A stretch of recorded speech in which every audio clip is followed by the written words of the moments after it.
ब्रह्मानंदं परमसुखदं केवलं ज्ञानमूर्तिं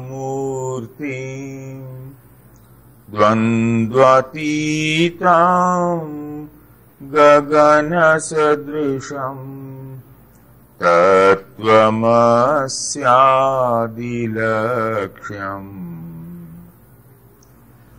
एकं नित्यं विमलमचलं सर्वधी साक्षिभूतं भावातीतं त्रिगुणरहितं सद्गुरुं तं Namami.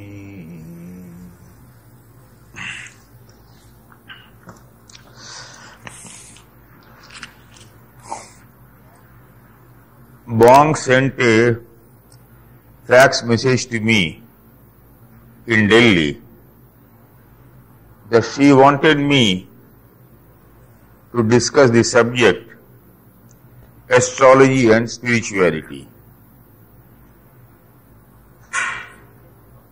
A subject normally I do not discuss openly in any workshop or in any astrological class.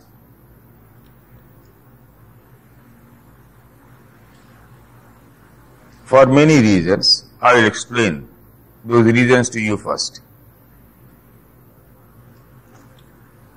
Many of the people do not even know what are the combinations for spiritual life, astrologically.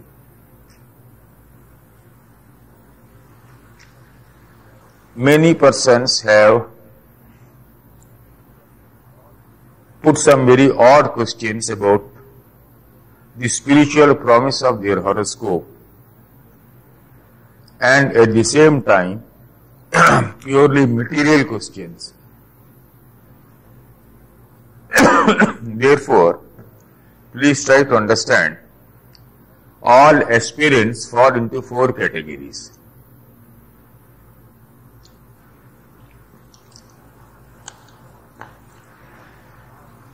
चतुर्विधा भजन्ते माम सुकृतो अर्जुन आर्थ अर्थार्थी जिज्ञासु ज्ञानी च भरतर्षभ.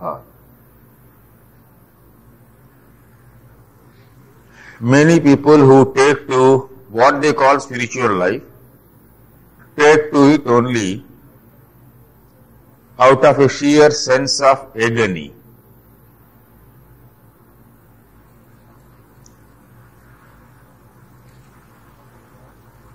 In other words,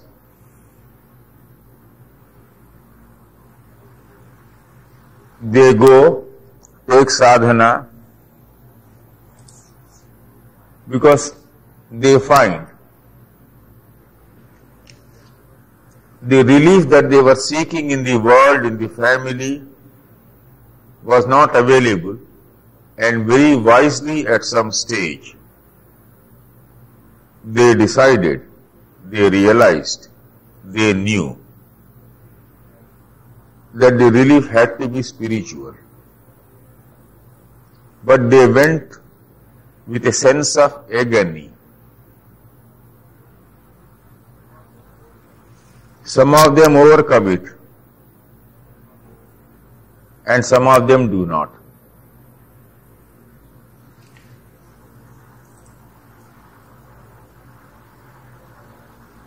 The second category is artharthi.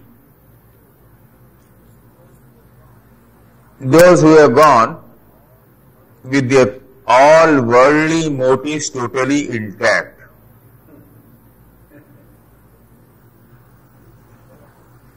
You think they are spiritual, rarely you will find anything spiritual in them. There is the garb of spirituality. There is the showmanship of a yogi. There is no content of that quintessence of sadhana seen in them.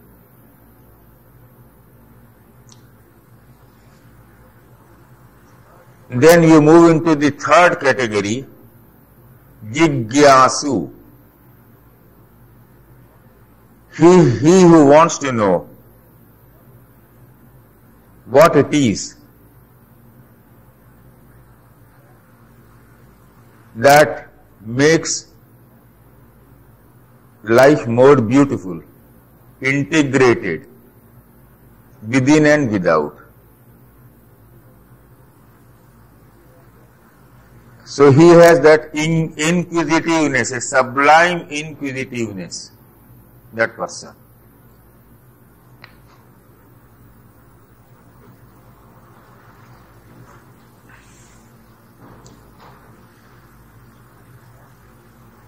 It is actually the person who has moved into the Jigyasu category, the third category,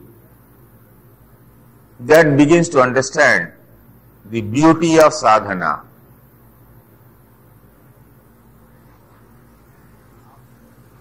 And after he is satisfied once or twice through honest experiences,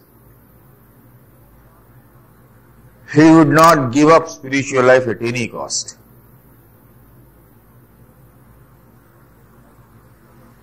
Because having discovered something higher, something more beautiful, he would not be interested in going back to that life very fond, only the material, the sensual, the sexual, in the outer life, while he is discovering now a tremendous sense of beauty in his own inner experiences. Then the last category is that of the Jnani. The Jnani is that wise devotee who knows life is meaningless without pure devotion.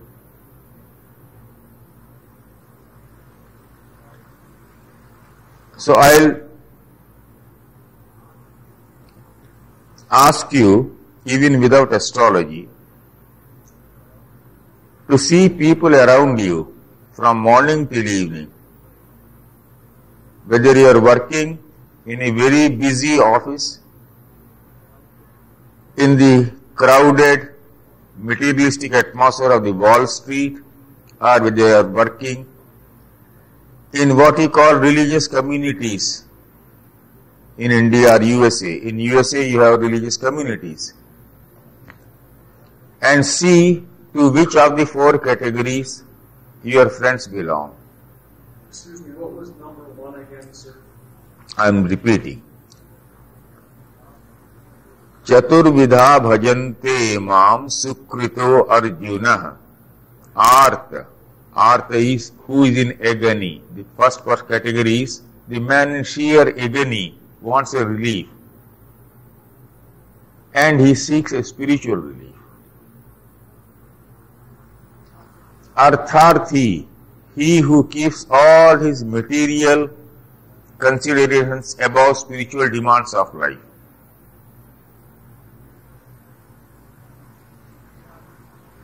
The Jigyasu, he who wants to know what is it.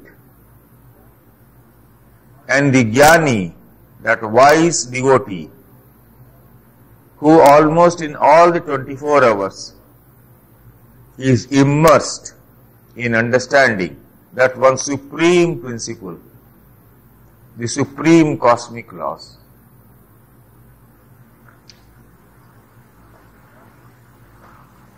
But do not forget, you have no right to pass judgment on any one of the four categories.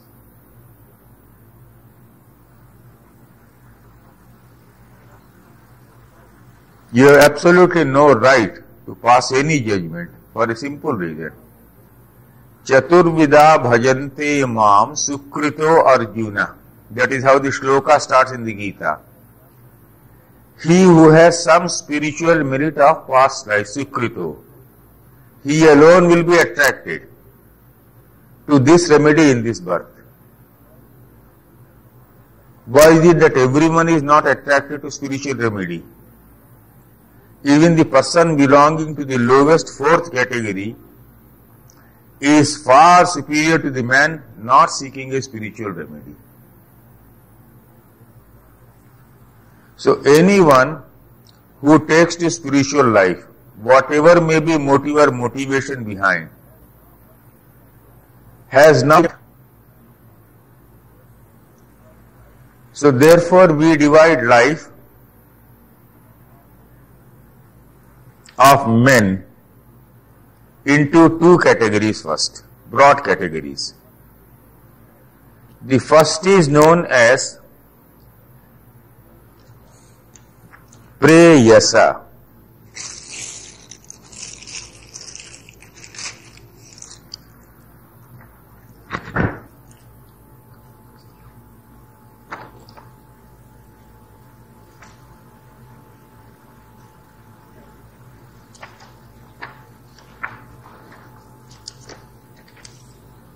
Blank one.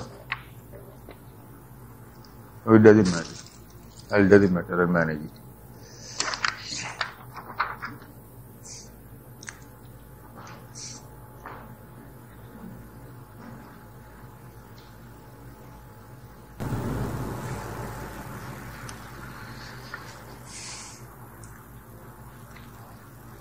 Preyasa or Nisreyasa, or you call it pravritti or nivritti.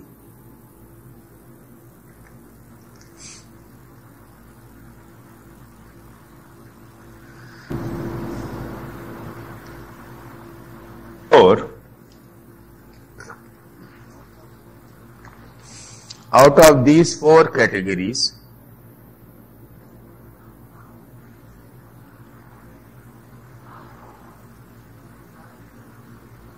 you find some people over a period of time improving so much. In a lifetime, the person who started with the category of an artha, the man who went in agony, may through intense experience move to the top category and become a jnani. The last category, 1, 2, 3, 4, he may become a jnani. I have seen very extraordinary instances in my life. I will be presenting some cases before you by showing the contrast of ordinary persons who through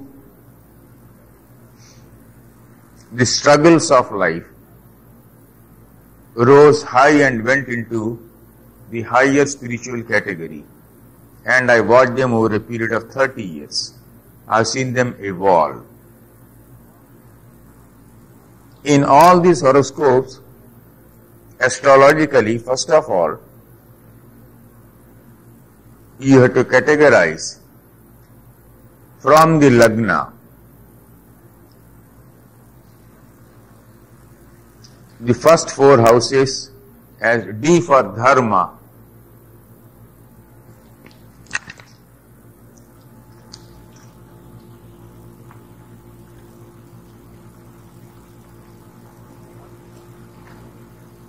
artha,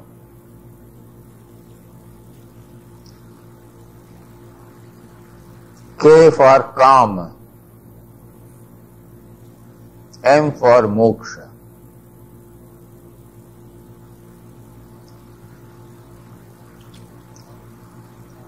This we call the Purusharthas.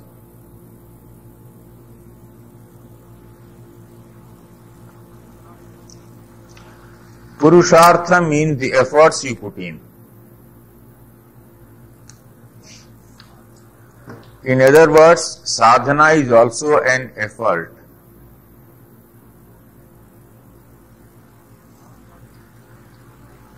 Out of these four Purusharthas, dharma means Dharma is a very, very wide term. The word religion in English will not explain what dharma is. Dharma you define broadly as the nature of proper religious, social, family duties you are required to perform according to the age group you belong to.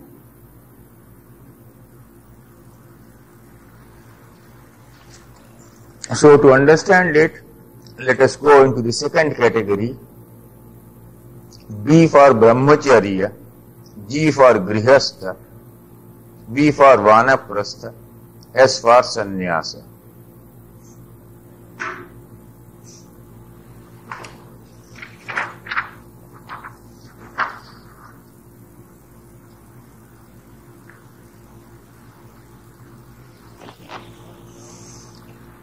Now the first house is Brahmacharya.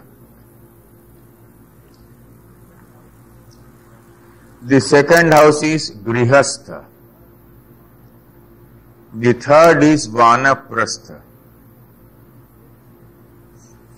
And the fourth is Sannyasa.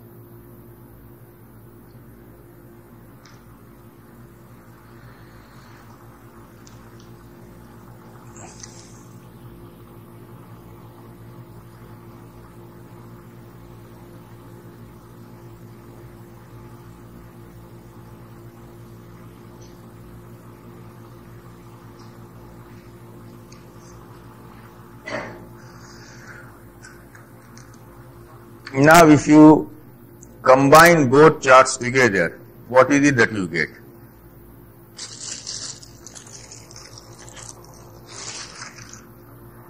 The first house is Dharma and Brahmacharya.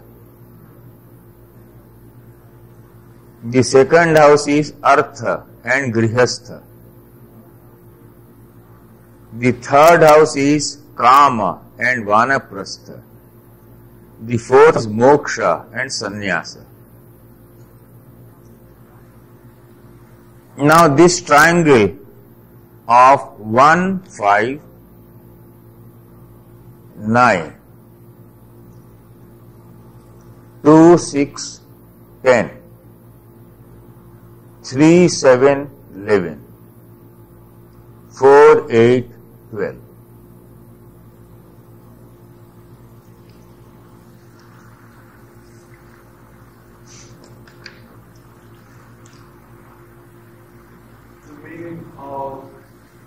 Grihastha is household. I will explain everything. I will explain everything. When you are born, I am taking the pure classical concepts. You are dependent upon your parents. In ancient times, after giving proper training at home, the students were sent to Gurukula, Guru's ashram, where they were looked after by the Guru, and a very proper balanced training was given, both in the Para-Vidya and the Apara-Vidya. I spoke about it on the first day. Para-Vidya takes you towards the Supreme, and the Apara-Vidya helps you to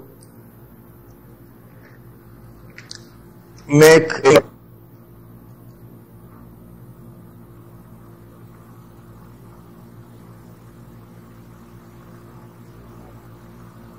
So in the Guru's ashram or even at home, they were given training both in Apara Vidya and Para Vidya.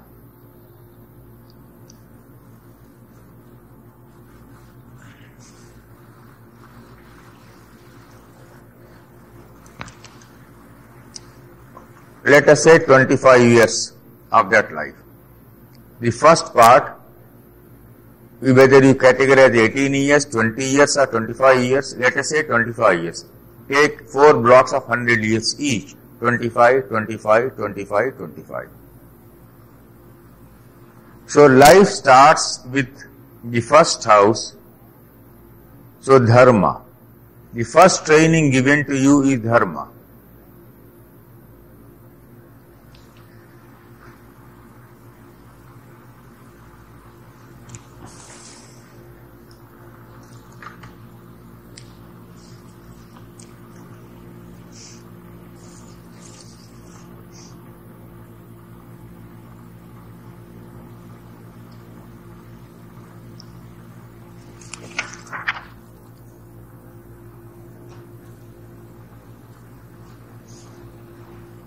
Nidra ahara bhaya maithunascha. Every living creature in the world has these 4 things common. Nidra means sleep, and in the expanded meaning it means comforts of life.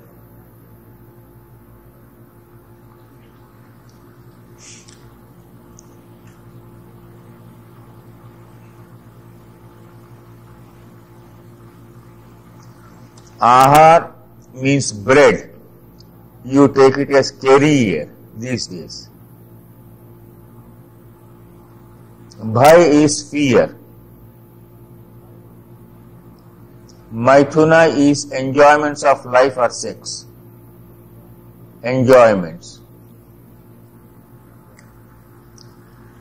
These are common to all living creatures, human or non-human.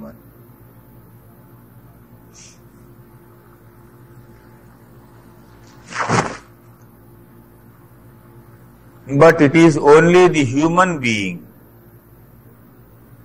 who is given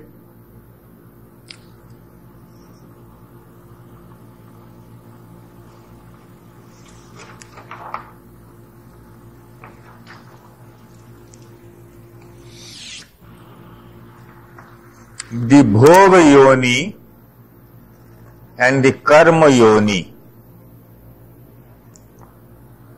The bhoga yoni and the karma yoni. Bhoga means enjoyments. All animals, other than human beings, have only bhoga yoni. They cannot sit down and pray to God. They cannot do mantras. They cannot do sadhana. The dog cannot do. The lion cannot do. The deer cannot do. Only man can do, therefore man is born in a karma yoni. The distinction between man and others is man has a karma yoni, all others are bhoga yonis. Therefore, this category, preyasa, nisreyasa, nivritti or pravritti, or dharma, artha, kama, moksha, all these are applicable only to human beings.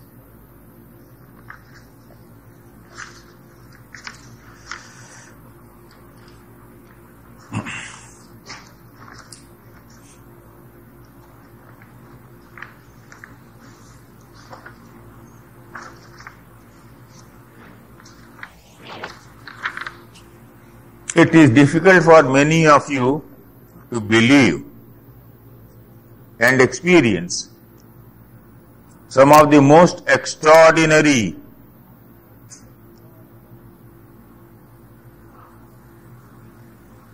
day-to-day events, spiritual events we see in India.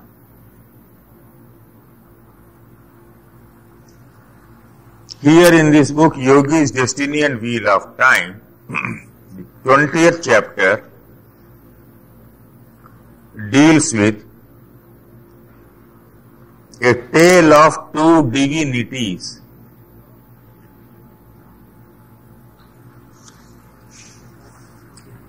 I'll talk about it.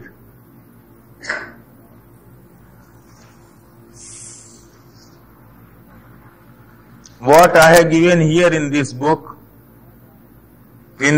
of mine, is all totally first hand, nothing second hand. I have given only 10% of what I have seen and witnessed, on the insistence of a friend of mine who said, when you have so much to say, why should you not write about it? I said, I will not find generally people very responsive to this type of subject. He said, you are mistaken. You know, India is becoming totally materialistic in the big cities today. When you go to India, to the big cities, and talk to those people, you find they are as materialistic as anyone in Europe or USA. But India always has been fortunate in having the pure spiritual category of people always. That is the eternal tradition, undying tradition of India. Right in the city of Delhi, you will suddenly come across yogis next to you. Now I will come to this ecstasy spring from fire, the sixth part. I will only tell you this story, I will not go through the whole thing. Not a story, it is a true incident of my life. I was in my Guruji's ashram. Both times I had to look after it. 1968, every morning before going to my office, I would sit down and recite the Gita.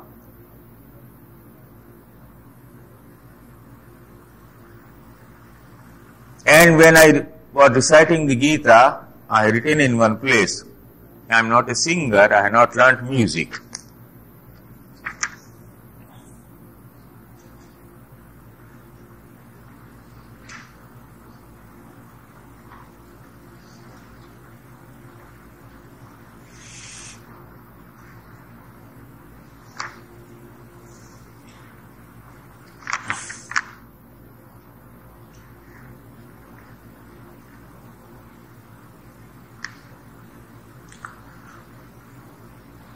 One day at 8:30 in the morning, there was a dog there,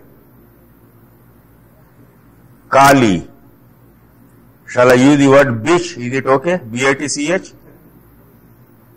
Because she is female.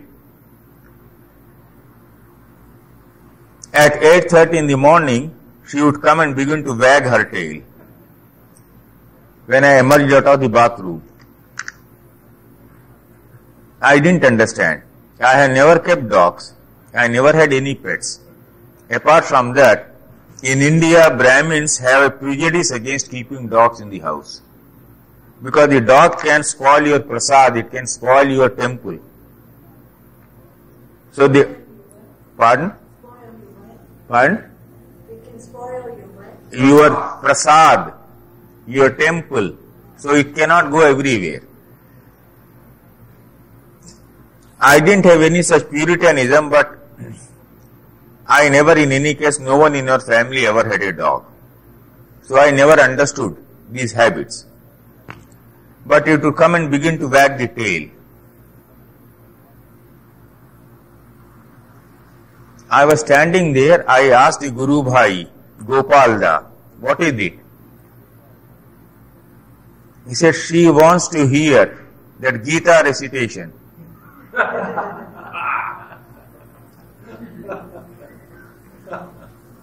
Now, then I discovered that every morning, sunshine or rain, cloud or this, you had not to look at your watch. If that Kali came and started wagging tail before me at 8, I knew it was exactly 8:30.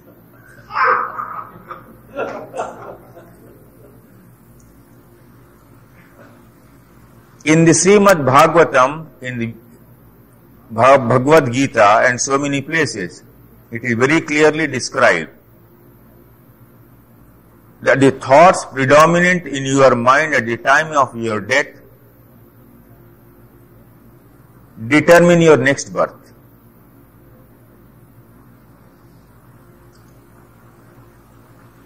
God is so kind that if a person who is taken to spiritual life seriously falls into a serious error.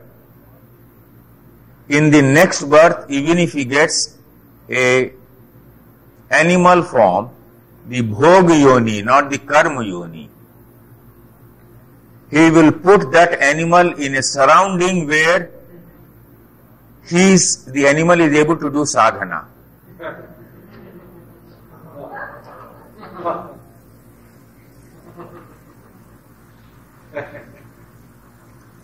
Coming and wagging the tail before me, it was almost to say, look here, I can't do Bhagavad Gita recitation, but you do it for me. So I have written somewhere, I was the singer and she was my only audience.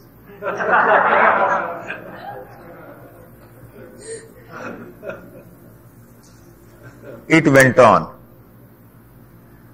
Well, I will not go into the whole story. Then I was transferred out. Second time when I was posted, by that time Kali was dead. The most remarkable thing about this dog was, she would not eat anything except the prasad of the ashram. The pure Vaishnava food which I take, without onion, without garlic, it is not merely not taking non-vegetarian, even the purest Vaishnava food only she would take. One. Two, whether you knew by your ephemeris or otherwise not, Ekadashi, you know, the 11th lunar day, bright half or the dark half, is the day when Vaishnavas do fasting. In the Hare Krishna movement, you must have noticed in Delhi, in America, USA, ISKCON, Vaishnavas do fasting on Ekadashi. For many years, I also had to do it, but now I have given up rice, so no bother. Now I don't want to know whether today is Ekadashi or not, because I am following the rules of Ekadashi every day now. But those days I had to mark in my calendar, today is Ekadashi, so this is the day of my fasting. And all of us knew that. Once or twice, someone committed a mistake, whether it was Ekadashi today or Ekadashi yesterday. But when she refused to take food,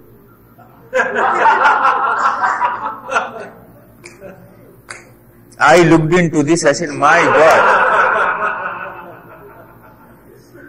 Without knowing astrology, she knew it was Ekadashi.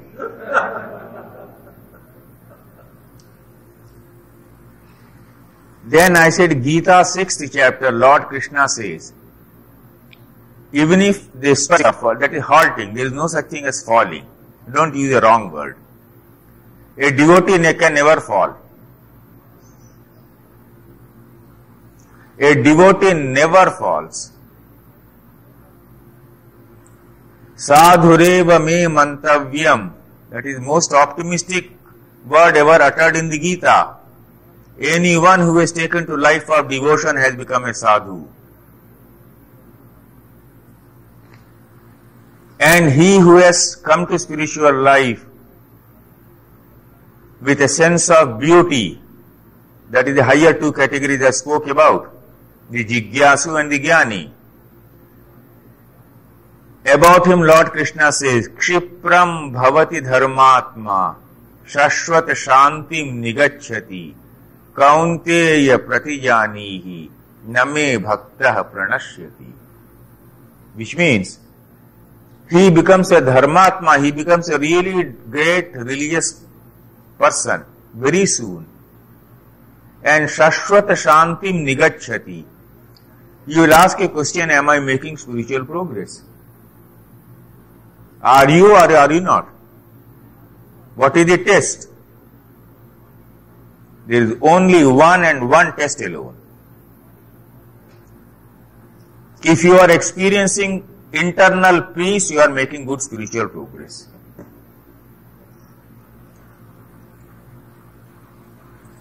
Kshipram bhavati dharmatma शाश्वत शांतिम निगच्छति कौन्तेय प्रतिजानीहि न मे भक्तः प्रणश्यति. Arjun know it very clearly. My devotee never falls.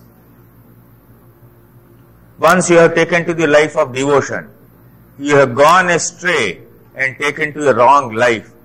All that has happened is you have halted.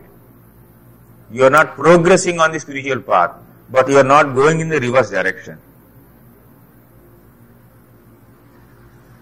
Now what happens is, the story of religious organizations all over the world is the story of some donors donating big money, dominating and treating the whole thing as their property. They have no sense of donation, gift. A donation, a gift or a dana means once I give it away to you, it doesn't belong to me anymore. Shraddha Ashram or a one single religious organization where the donor is not arrogant, which means that man does not know, has no sense of charity. He is religiously an ill-developed personality. All my life I had quarrels with these people. Last time when I came, I brought that book on Hans Baba, the greatest living yogi in the plains of Himalayas. Some people ask me, you have written critically. I said, yes, I have written critically. For a very simple reason. You must understand that these great yogis in India have tremendous supernormal powers. They are immediately surrounded by rich men. And I have to organize the whole thing, and I had a quarrel with those rich men. Therefore, when I am writing critically, I am not writing critically about the great yogi. I am always writing critically about the surroundings. Very wrong type of people who have money, with arrogance, come back and want to pose as great devotees and want to be respected almost like a guru. This is a corruption that always sets in. But at some stage, they were attracted to a spiritual personality and did sadhana at some stage well. So that is a beautiful bank balance they have. That is the credit balance. This is the discredit balance. Right? As a result, they will not get salvation in this birth. As a result, they will have to have another yoni, another incarnation. And if they have committed too many mistakes, from karma yoni they fall into bhog yoni. So a man in this life, dog in the next life. But since at one stage this man had a sincere feeling that he had to devote himself to the cosmic, to the divine, God has to fulfill that promise. So he will put that dog in a surrounding where that sadhana is possible. You understand? Even among the dogs he is superior. So that was the story of Kali. Then as it happened, my nephews in Delhi, they knew very well that I would not keep a pet. My youngest brother, his wife and 2 sons, they live with me. They knew, then very cleverly both of them decided. They came to me and said, well, uncle, tell me, what would you prefer? A female or a male pup? Now, they never gave me a choice to say yes or no. Because they were all the time hearing about beautiful pups they got in, these are lovely ones. Then I said, if I say no, these children will be unhappy. And if I say yes, I will have all the disturbance in my house. But anyway, they brought a pup. And this pup was all the time taking only prasad in the house, never touching anything non-vegetarian. And every morning, the pup would sit down on the lap of my sister-in-law and hear Vishnu Sahasranam.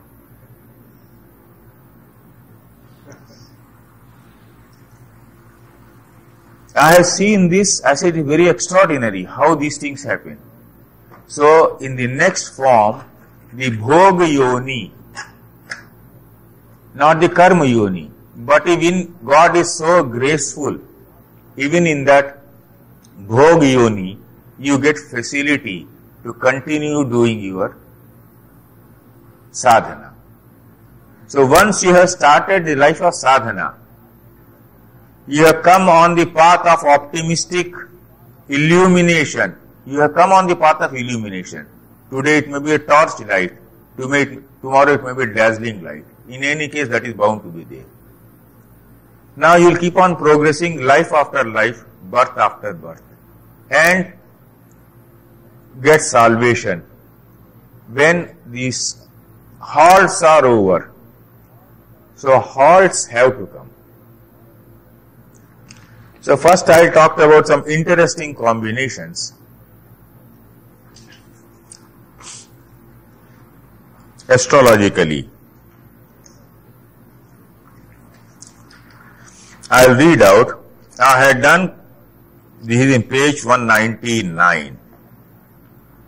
I have quietly done a research on the esoteric significance of the transit of planets by collecting the horoscopes of many sadhakas of India and abroad, and have succeeded in pinpointing the likelihood of some non-worldly spiritual events taking place, which is what we astrologers would not do generally, as mostly it is for the worldly affairs that we make use of transits. I am coming to the most interesting part of astrology. By first, I will just deviate a little and first tell you one thing more. A spiritual life in the higher stages is a total reversal of your worldly life. Have absolutely no wrong notions about it. It is a total reversal. Yani sarva bhutanam yasyam jagarti sanyami yasyam jagrati bhutani sa nisha pashyato muni. There is no better definition of spiritual life than this in the Gita, 2nd chapter, towards the end. That which is night for the worldly man, during that time the yogi keeps awake. When you are sleeping, he is awake. And when others are keeping awake, he thinks it is darkness. It is night. In other words, the night of a bhogi is the illumination time for the yogi. And the day of the bhogi is the time of darkness for the yogi. It's a total reversal. Similarly, when you come to esoteric astrology, it is a total reversal of the normal principles. You will rarely see the horoscope of a great yogi where you do not find the destruction of comfortable house, of married life.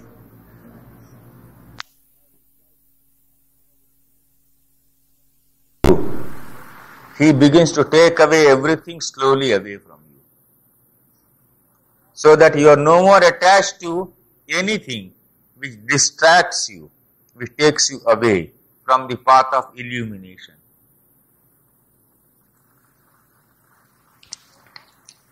So then I interpreted transits. I had a great advantage of learning astrology with a yogi, Bhaskaranandji, whose photo I have given here in this book. Now that yogi ji would not discuss your horoscope. He would not discuss your horoscope in a pure material sense at all. But when he took the four-dimensional analysis of a horoscope, you could draw your own inferences and see what would happen. So some meanings of transits I have given at page 200. I will read it out. Whichever house from the lagna of the sadhak Jupiter happens to transit into, that house gets irradiated with divinity. Now the 12th house, being the 4th from the 9th, is the ashram of the Guru. Jupiter in the 12th house from my lagna took me into Guru's ashram, from where I went to office every day. Rahu is an extrovert and the 6th house represents dharana in Patanjali's Ashtanga Yoga scheme. The dasha I was running was of the 5th lord, which is significant from spiritual angle. These three simple points I will elaborate to you first. The 4th house, you know, represents the house, home. The 9th house represents the Guru. So the 12th house in your horoscope, 4th from the 9th. First time when I was posted to Calcutta, as soon as I got my posting, my Guruji asked me to stay in the ashram and from there go to the office every day. Not usual at all in India, where we have feudal culture still surviving and where a high rank government servant is supposed to stay in a big house allotted by the government. But instead of that, I was living in a small cottage of my Guruji's ashram and going to the office. Jupiter was in my 12th house in transit. 12th house is the 4th from the 9th, Guru's ashram.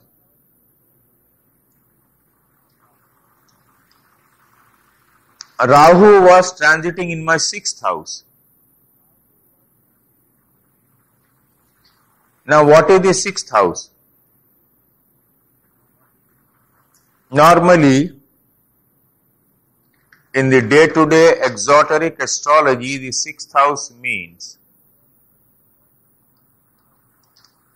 overcoming enemies, diseases, sports, all that. In spiritual astrology, the 6th house shows your ability to concentrate, meditate very properly.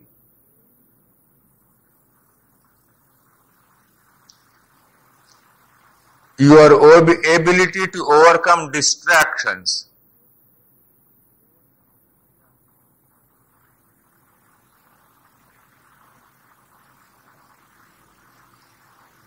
Sixth is obstacles.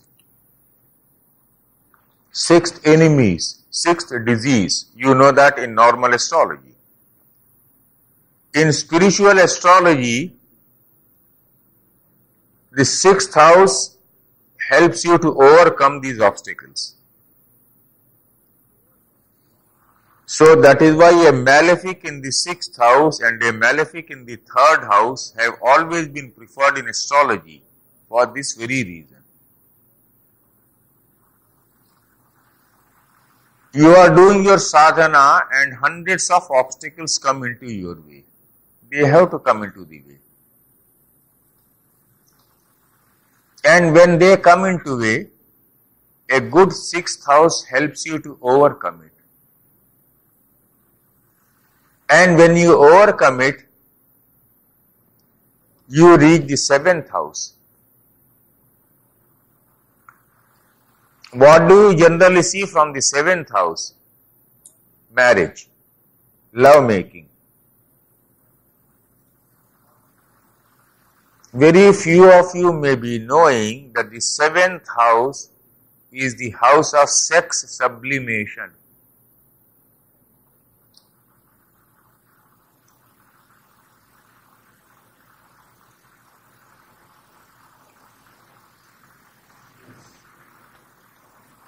Now going back,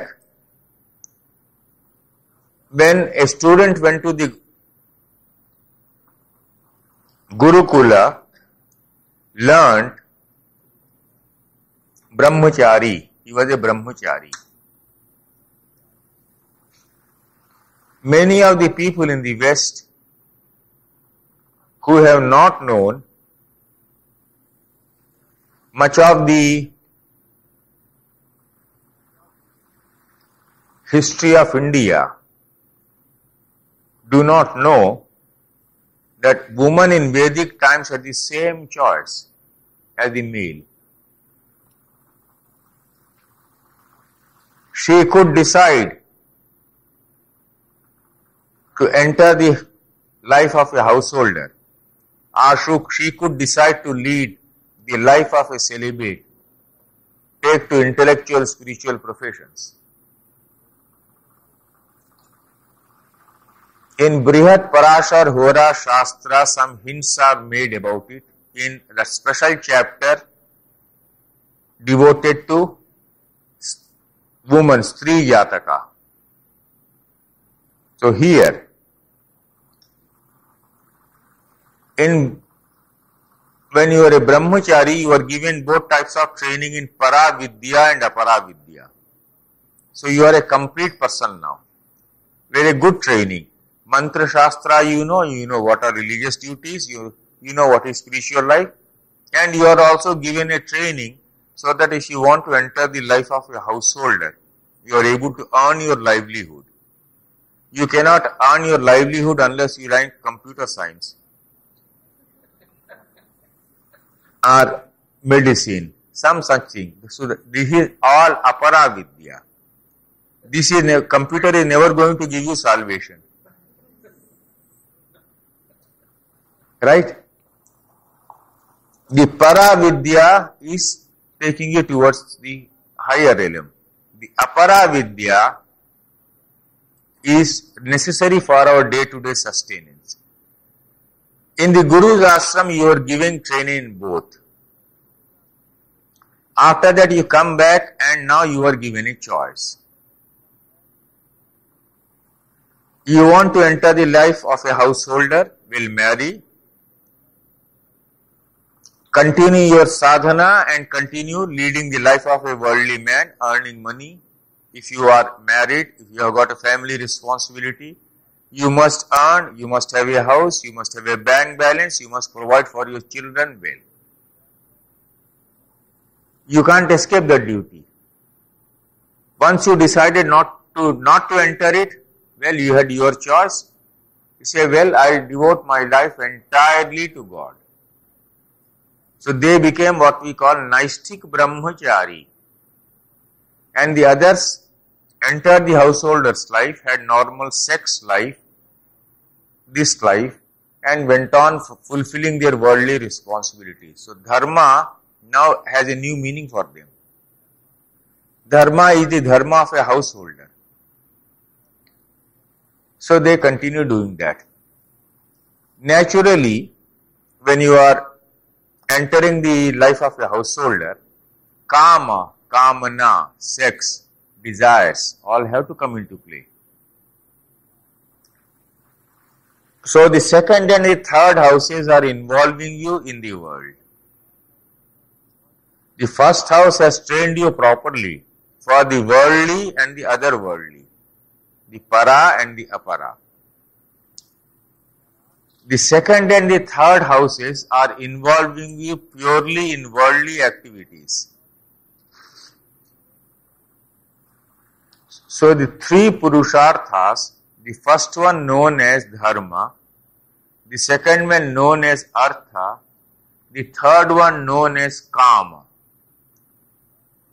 In the three Purusharthas, man needs woman and woman needs man.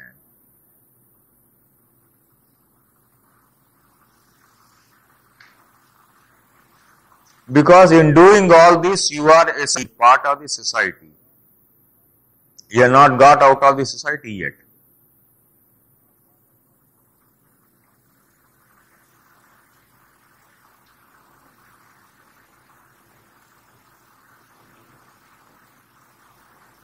You may have read about the Ramayana. In the Ramayana, after Sita had to go away, Lord Rama was performing a yajna. You should know that when you are performing a yajna, if you are a married person, both husband and wife have to be present.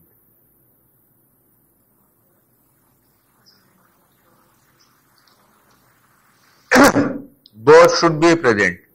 In some yajnas, it is absolutely necessary. A real good Pandit who knows this will not allow the wife to sit alone and do yajna or the husband to sit alone and do yajna. Both have to be there present. Now, Lord Rama was performing the yajna and he had already asked Sita to go away, and Sita was staying in Valmiki ashram. Then the Pandit said, "You can't do it." Therefore, a golden statue of Sita was made and kept next to Rama. Only then he could perform the yajna. Yajna is also purely worldly duty, make no mistake. Yajna is also a worldly duty with a spiritual content in it. So even in performing, husband and wife should be together in the three ashramas of life.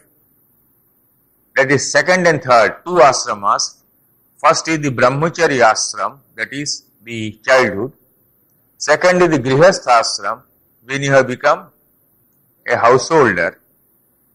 Third is the Vanaprastha ashram.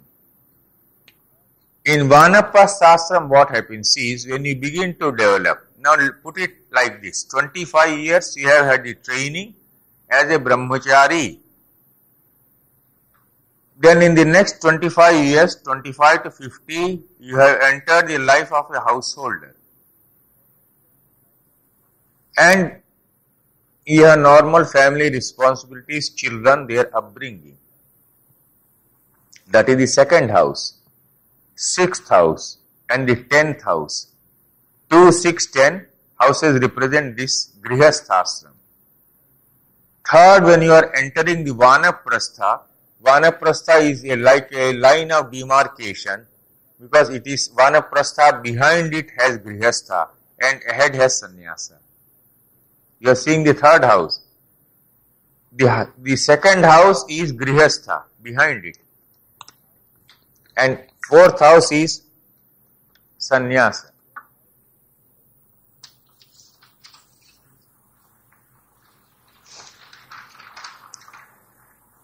Dharma, Arth, Kam, Moksha. Brahmacharya, Grihastha, Vanaprastha, Sannyasa. Now Vanaprasthi is one who was a Grihasthi already, 25 years. Now he is advancing towards Sannyas. So slowly he has to detach himself from G and attach himself to S. So these 25 years, from the age of 50 to 75, is an act of detaching himself from the worldly duties and attaching himself to the life of a sannyasi. So the third house represents detachment and attachment, but in the reverse direction now. Detaching from the worldly and attaching to the spiritual. Then come to the fourth house. If at this stage the man is healthy, and he is doing good progress in his sadhana, then he enters the fourth house, he becomes a sannyasi.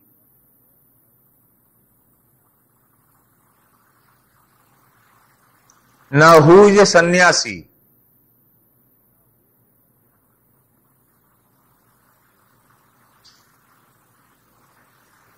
A sannyasi is a person who is dead to the world. Sannyasi is death, living death.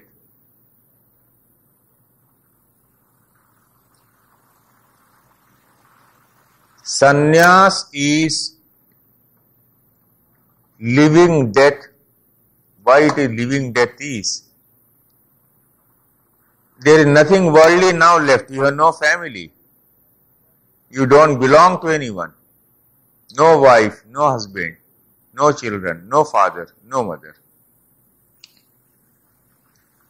You are totally dead to the world. So therefore, when they give sannyas diksha, initiation into sannyas, they totally change your name. And not merely totally change your name, or I'll take water, that's better. They totally change your name, and you cannot now go back to the life you were leading earlier.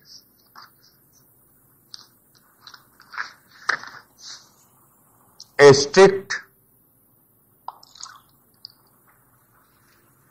discipline is imposed. I am talking of a true sannyas. I am not talking of the modern versions.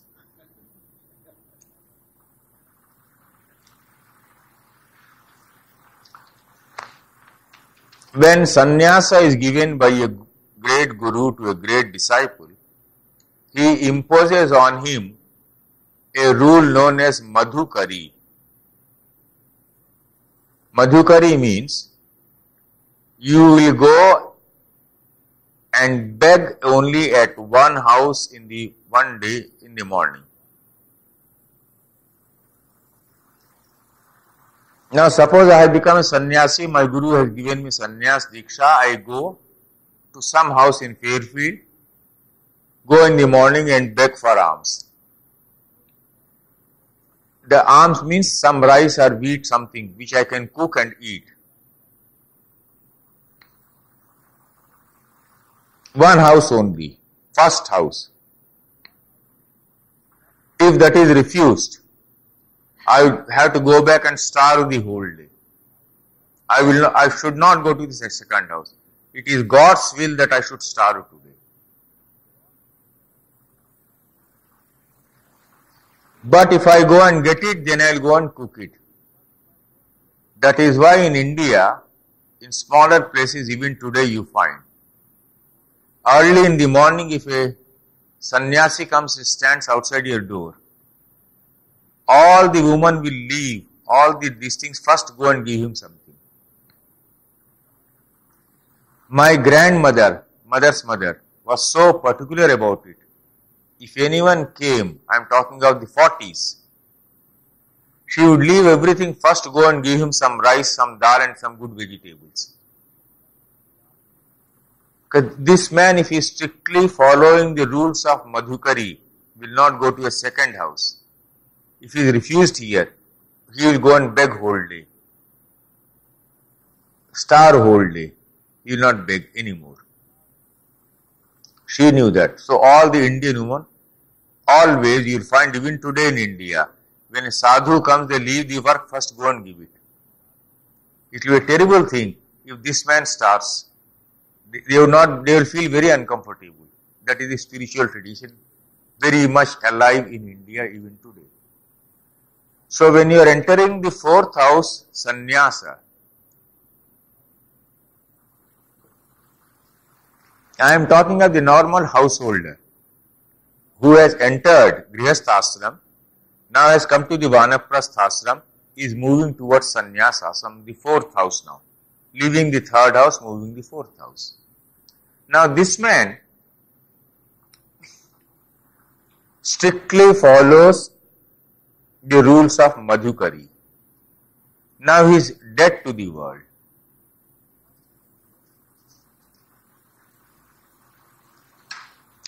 You may have read about the story of Shankaracharya, Adi Shankaracharya.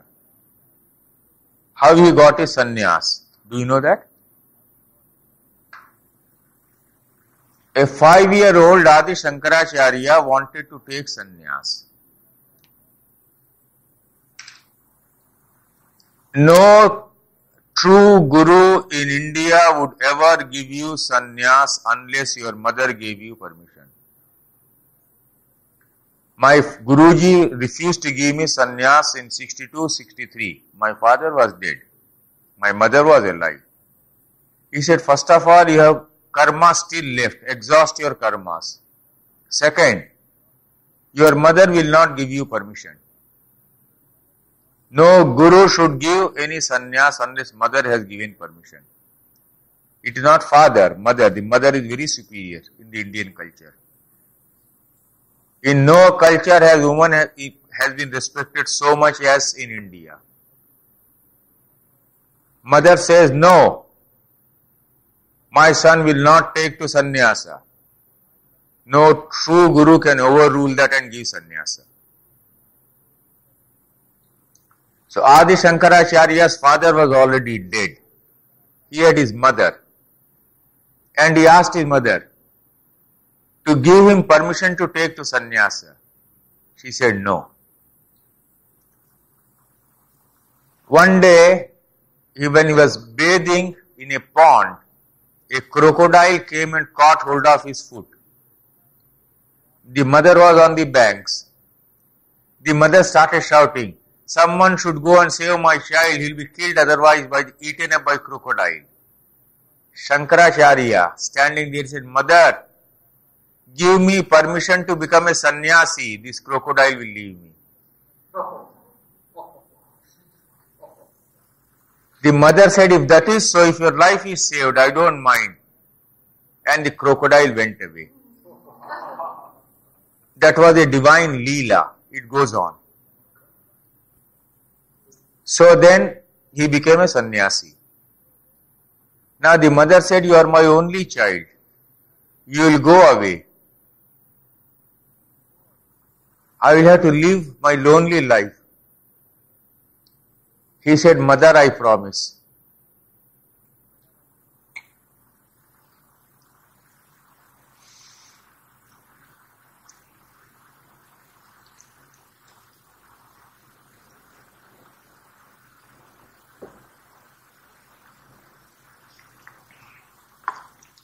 Wherever I may be, at the time of your death, I will appear before you. And I will perform the last ritual for you. It is totally against all the rules of sannyasa. Try to understand. Once you have become a sannyasi, you don't even have your mother now. So what many people in India do is, when they take to sannyasa and they know that one such duty they will have to perform, they will keep their sacred thread still with them. Because this is reminding them of that duty they have to perform. So they would not remove this sacred thread or upanayanam. Because a sannyasi should cut it off also. Even this he should not wear. I mentioned in this play one of Ranga Avadhut.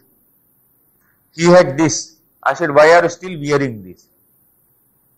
He said, I have still to perform a duty of mine. I said, what? He said, my mother is alive staying in the ashram. And she is not going to live long. She will die very soon. I will perform that. Then I will remove this. I mentioned that here. And his mother was so exalted. Just with her hand she would go and feed any wild animal, and the wild animal would eat it. No wonder such a great mother produced such a great saint as Ranga Avadhut. Now, Adi Shankaracharya gave that promise to his mother. He had all that yoga siddhis. So when he was somewhere far away, he knew his mother's last days had come. She was going to die. Yogically, he at once came and manifested himself before his mother. Bilocation we call it. I give an experience of bilocation in this book of mine. I was in Bombay and this fakir, a great Muslim saint, was in Bombay, in Nagpur. 800 miles away, he appears before me, disappears, again disappears, physically. So you find here, Shankaracharya suddenly appearing before his mother. Now all the people say, as a sannyasi, you cannot do the cremation of your mother. You have no right to do it. So Adi Shankaracharya violated all the orthodox rules and cremated his mother in his own house, in the compound, in the field available. He was a Nambudri Brahmin. Since then, all the Nambudri Brahmins in India have cremation ground in their own houses. Unlike others who will crematorium, not a burial ground, we cremate. Why is cremation done and why not burial?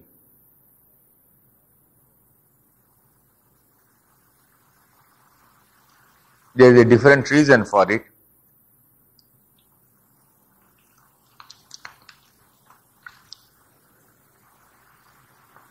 Well, you can do burial only of the person who has experienced dissolution of the linga deha or astral body.